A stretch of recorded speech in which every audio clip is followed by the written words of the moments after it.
was in the Peter Pan Players when I was a little boy. That's when I started acting and found out I was better than anybody else in the crowd.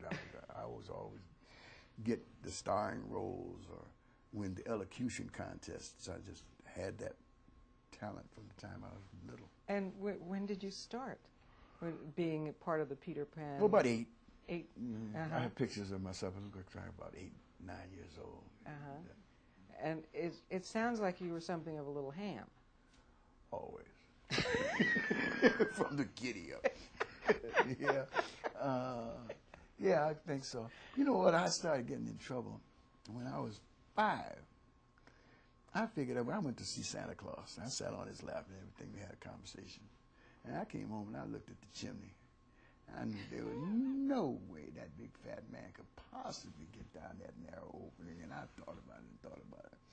And I finally figured out, then it must be my parents who were bringing the presents in.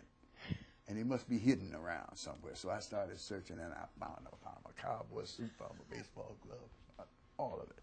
Put it on, had the guns on, everything. So then I told my friends.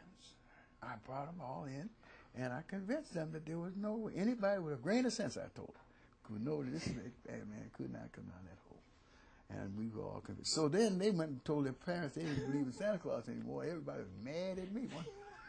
Who told me there was no Santa Claus? Well, I just figured it out myself. But the problem with that was, on Christmas Day, when the presents were under the tree, I knew everything.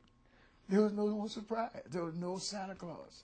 I had ruined it. Christmas was never the same. It was my own fault. I did it to myself. It sounds like you were quite a handful. I mean, from the very, very beginning. But actually, yeah, you know, I never thought of myself as being particularly a handful. I mean, I wasn't.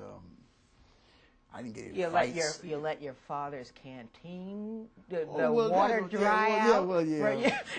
Maybe so. You got rid of Santa Claus. We used to wrestle out on the back porch and break the wall, you know. Then I'd hide it with a drape or something. And my mother would come, what is this? You know? I'd have to fess up. I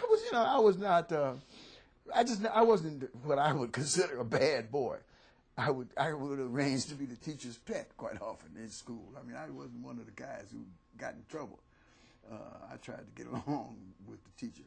In fact, I tried to get along always with everybody. I didn't join any gangs, so I was friends with both sides. If they got in a fight, I just stand back and watch them. I had buddies on both sides, and nobody's going to bother me, and I wasn't in it. So I preferred that to, you know. So you learned early on about sort of being the mediator, being the one sort of who steps back. And being cool with everybody. You know, I'm cool with him. I'm cool with him. I don't care. You know, if they fall out, that's not my problem. That's their problem. I don't have to be joining sides if I could help it. You know.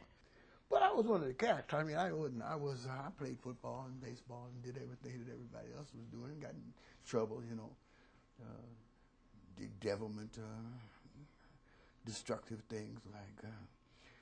4th of July, we used to try and blow up garages with fireworks. You know, we'd get the big cherry bombs and stuff and blow stuff apart. And we played seasonally. We played football in the fall and baseball in the spring, and lived across the street from Washington Park, big park, not far from where we're sitting now. And we played everything in there: cops and robbers and cowboys and Indians, climbing trees, bushes. Baseball, football, that was it. We didn't do much basketball in my neighborhood because we had this park over there.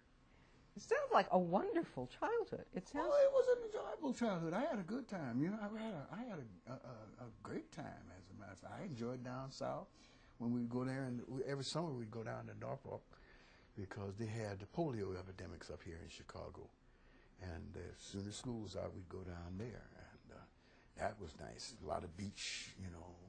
Norfolk. The perception was that if you went down south that you would not be exposed. They didn't have the epidemic in Norfolk that they had right. here. People were in iron lungs, and it was quite a serious epidemic.